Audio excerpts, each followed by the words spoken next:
Tell me everything about the Riddler. You know what? For a superhero game, well, Batman's not really a superhero, he's more of a hero, but for a game based on a hero that was released in 2011 for the 360 PC and on PS3, Arkham City is still one of the best, if not probably the best, hero game ever. I just recently played through it again and had a whale of a time. Not only does the game look graphically very impressive on PC, the frames do drop occasionally and during cutscenes, but I think that's just to do with optimization with the PC port.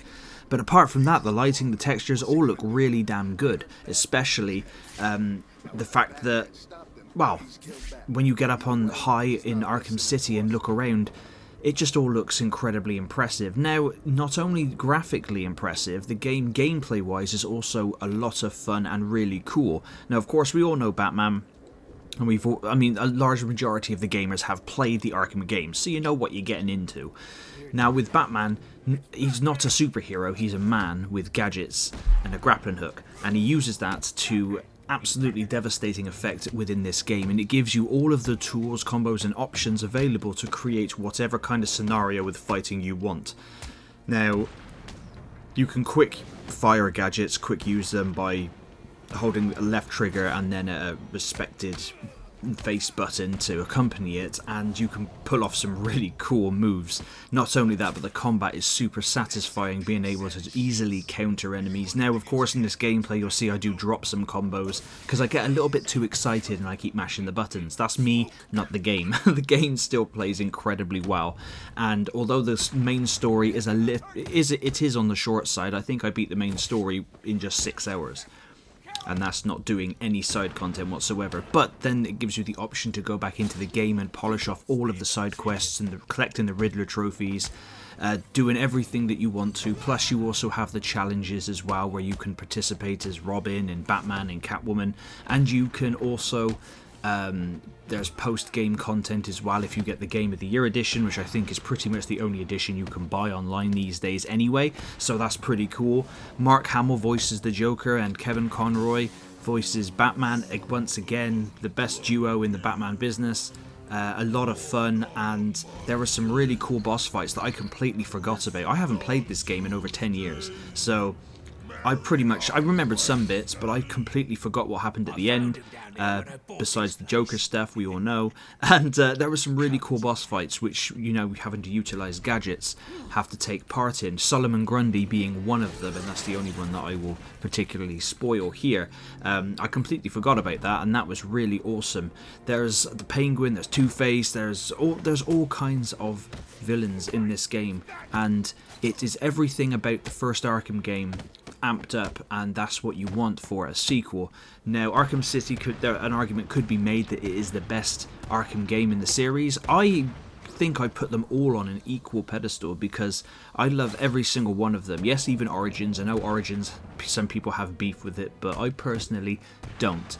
And I find that running around on this game, it's just a lot of fun. There's a lot of stuff to do, there's a lot of stuff to fight. I mean, they're just floating around the city, grappling, hooking around on gargoyles, silently taking out enemies really loud, using gadgets and just kicking the crap out of bad guys is all you want in this Batman game, and that it delivers on every angle. Now, I am hoping we get some form of new Batman game in the future. Not a games as a service thing, and I know that Suicide Squad, as of recording this video, is out in a matter of like 2 weeks, I believe. I will not be purchasing it. It does not interest me in the slightest. But if you are thinking of picking up any DC hero game or any hero game in general, you could not go far wrong with the Batman games. And the Arkham ones more specifically, as there has been many Batman games throughout gaming's history. But Arkham City, although I kind of started with this, I do own all four, so I've started with this one and beat this one. I'm now going to go and beat the first one, and then I'll beat Arkham Origins and then Arkham Knight last. I'm not going for 100%ing just yet. I will hop back on them and polish off, get achievements and whatnot. at a later date. I'm not really a min-max kind of player. I just enjoy playing through video games, and I have a lot of games at the minute that I'm trying to get through. But I was so happy to actually... It wasn't a chore. I actually really enjoyed playing through Arkham City, and I do highly recommend it. Of course, I'm not going to stretch this out to an absurd length video. You can see on the screen what you do. You utilize gadgets, you solve puzzles, you're the world's greatest detective. There's side quests, there's side activities, there's main story, there's brilliant voice acting.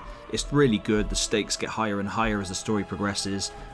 I mean, I can't give it any more of a recommendation than that, really. But let me know in the comments down below if you have played any of the Arkham games, or Arkham City specifically. And as always, thank you very much for watching. Me neither.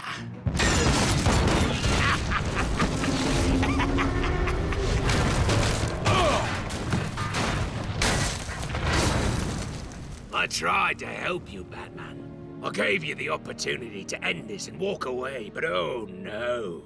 You had to be the big man. Well, guess what? From up here, you look pretty small.